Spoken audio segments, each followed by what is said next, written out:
Hello, everyone. Thank you for joining us today for Go Big or No Home. My name is Bill Schlosser. I'm in the marketing department at TruPlace, and it's my pleasure to welcome you all to our webinar. Thank you for taking the time out of your busy days. And today we're going to talk about how photos are getting bigger and bigger, and as a result, many of the distribution channels are now requiring higher resolution images, which we feel every vacation rental manager needs to be aware of. So we're going to discuss what has led up to this, why it's happening, and what you should do. But first, a word from our sponsor, okay? For those of you who don't know who TruPlace is and what we do, we produce very high quality, detailed, interactive floor plans that instantly display large, high-resolution photos with a simple click or a touch on a mobile device. You just roll your mouse around the floor plan or touch your mobile device, and the photo for that interior or exterior view appears like right now. I mean, there's no waiting. It's an instant appearance of the photo. And with more than 5 million photos and over 45,000 tours under our belt, I mean, TruPlace is the undisputed leader in the vacation rental market, period. Okay, enough of the commercial. Let's get on with the webinar. I want to start by talking about some digital photography trends. As we all know, cameras are getting better and better. I mean, we've all seen this trend. And I'm not just talking about smartphone cameras here, but DSLR cameras, which stands for Digital Single Lens Reflex. I mean, these cameras are getting smaller, they're getting faster, they have better and smaller lenses. I mean, some of them don't even use mirrors. It's amazing what's going on in the technology. They're getting smarter, they're getting easier to use. Now, why is this? Well, consumers want better photos. I mean, it's just that simple. And vacation rental managers, they want the best possible photos to showcase their properties as well. So, unfortunately, using a point and shoot camera doesn't always accomplish that, which is where image enhancement comes in. So let's talk about that. Another trend in digital photography is HDR, which is high dynamic range photography. Now, with HDR, the camera is trying to mimic what your eye sees by adjusting the amount of light. It's very similar to what the iris does. The iris in your eye is really an amazing thing. It's constantly adjusting for variations in light wherever you look. And this is HDR is now similar to what the film-based SLR professional photographers used to do with manual cameras. They called it bracketing their photos because they would typically take 3 separate shots. They'd figure out what the right exposure was for the shot, and then they would stop it down once, or they'd close the exposure, reduce the exposure a little bit, take one shot, come back up to what they think is the correct exposure and take a second shot, and then open the exposure a little bit up and go take a third shot. And then they would keep their fingers crossed and choose the best of the 3. That's basically how it worked. Now, with HDR, there are usually 3 images captured automatically, and then they're averaged together. Sometimes this happens inside the camera, sometimes it's outside the camera. But the first is normal exposure, which is what I'm showing here. This is what you get with most point and shoot cameras or with a single shot SLR type camera. Now, this isn't a bad shot, but the inside of the room is darker, as you can tell, because of the light coming in through the window. It's causing the camera to reduce the exposure a little bit. So now let's look at what the second exposure is in this 3-shot sequence. In the second image captured, the camera exposure is stopped down just a bit, and this darkens the inside considerably, but it makes the view out the window look great, right? But you can't see what's going on inside this room. Now, in the third image, the exposure is opened up from the normal to allow the inside of the room to be lighter, and allows us to see the dark areas of the photo. However, it causes the light in the windows to balloon or flare, I bet you've seen a lot of these kinds of photos. They're very, very common in this kind of a setting when you've got a lot of light coming in through the windows. It tends to overexpose the windows. So let's look at these 3 images side by side. The image on the left is the normal exposure. The one in the middle is the underexposed, and then the one on the right is the overexposed. So then we average those together to come up with this, right? So this is a good shot. You can see detail inside, you can see good detail outside. Great shot. This is perfect, right? Well, no, it's not. At least at TruPlace, we don't think so. And what we do is we take it a step further with some really cool proprietary image processing, what we call true HDR. So let me pull up this image after it's been processed with true HDR. Pretty cool, huh? I mean, this is let me go back. Let me go back up a little bit.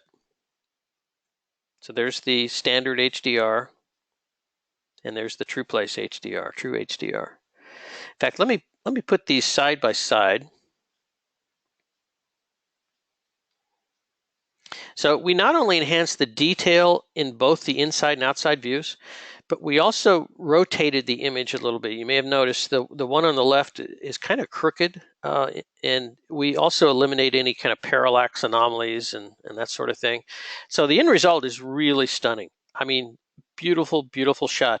You can almost smell the salmon cooking on that grill out there on the patio by the ocean. I mean, it's just a really inviting shot. In fact, someday we're going to be able to figure out the smell of photos. We'll call it True Smell. Yep, that's what we'll do. So maybe we'll see.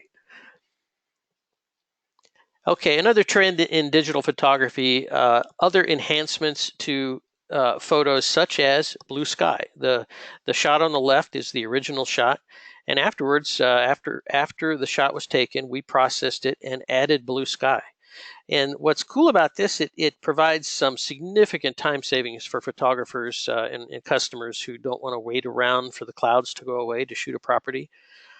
I mean, because let's face it, a property looks a lot better with a blue sky than without, right? And when properties look better, they rent faster. We can even make the grass greener. But of course, you don't want to do enhancements that give a false image, like removing power lines or touching up a hole in the roof. I mean, we don't do things like that. That's just not ethical. We don't do those sort of things. Okay, so why am I talking about HDR and true HDR and image enhancements and green grass and all this stuff? What does this have to do with today's topic? Well, it's very pertinent, and I'll tell you why. All of these things are contributing to the quality of the photos. I mean, better quality means guests will look at the photos longer and enjoy them more. And when guests do that, they book more. And the channels know this. Okay, the channels understand this, but more on that in a little bit here. Okay, first I want to talk some more about resolution. I mean, I'm sure some of you out there know what I'm talking about, but bear with me for a few more minutes. It used to be that 800 by 600 was pretty much the default standard for websites. But, if you've been tracking your Google Analytics, people are using larger and larger screens with more and more pixels of resolution. And obviously, as screens get larger and resolution increases, we see more and more details of photographs. I mean, both good and bad. Like Apple's Retina screen technology is a great example, like that iPad Pro there on the right. I mean, it captures amazing details, and thanks to other technologies such as Apple TV, Google Chromecast, and Roku, and others, I mean, people can sit on their couch and they can look at their photos on their giant flat screen, high resolution TVs. But if your photos aren't high quality, they're not going to look good on these larger, high resolution displays. They just won't. Of course, photo resolution is partly a function of how many pixels your camera has. Obviously, the more pixels, the more detail is going to be captured by your camera. But even with a camera that has 11 billion pixels, I mean, that's the biggest number I could think of. If you don't have the settings right, you're going to end up with an image that isn't high quality. So you have to be sure your settings are set to minimize the compression of a photo, which will translate to a better image quality because quality equates to compression. So for those of you who still who understand resolution, bear with me a little bit more, but I think it's really important to understand what's going on here. The photo on the left is a low resolution photo that was enlarged to fit this slide. The photo on the right is a high resolution photo that didn't need to be enlarged to fit this slide. In fact, I had to reduce it in size. Now, if the two photos look the same to you, you might want to check with your eye doctor. But I'm sure most of you can clearly see the difference. More detail and more inviting, that photo on the right. So don't think that if your photos are too small that you can just enlarge them like I did with this one on the left. I mean, it doesn't work that way. I mean, when you do that, all you're doing is making the pixels larger, which is why you can see the pixelization in the photo on the left, the little stair-step pixelization. Okay, the fact that cameras have higher resolution capability and screens are getting larger has not gone unnoticed by some of the major distribution channels in the vacation rental market. Take HomeAway, for example. They have new requirements that all new photos be a minimum of 1920 by 1080 pixels. That's a little over 2 million pixels. Now, why is that? Well, just like we've said, it's because people they want to see these when they visit websites. They want to see high quality, very large, very easy to see photographs. And HomeAway research, in fact, shows that people spend the majority of the time on vacation rental sites looking at photos. And they're looking at them on larger and larger screens with higher and higher resolution. That is their primary visual tool that they use to decide whether or not to stay at a property. So obviously, the bigger and better the photograph, the bigger and better your chances of renting your property. And in the case of HomeAway, they have told us that if you don't meet their minimum photo requirements on any new photos you submit, then it's a simple case of go big or no home will be on their network. Okay, let me restate that.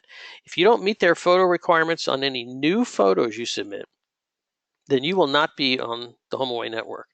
Now, we understand that existing photos are not affected by this minimum at this time, but that they are looking into making it a requirement for all photos down the road. So now is the time to bring your photos up to spec. And we've also heard that photo quality will affect your listing rank, since properties with higher quality images will get higher ranking on HomeAway. As the same with Booking.com. Here's how they rank their content score. They are giving high quality photos 50% of the weight towards ranking your content. So the better quality photo you have, the higher you're going to rank on Booking.com as well. Okay, so what do you do now? Well, if you're a TruPlace client, then you really don't have to do anything. For the last several years, we have exceeded the minimum requirements that we've discussed. So you're in good shape. And you can access all the photos for your web or your PMS needs by just downloading the photos or via an API if your software system allows it. Now, for the rest of you, what you should do is determine what resolution you are using with your photographs, and then take the necessary steps to bring them up to the minimum if they aren't already. Now, obviously, TruPlace would be happy to help you with this. Obvious plug again. But at the very least, your current photographer should be able to get you up to speed.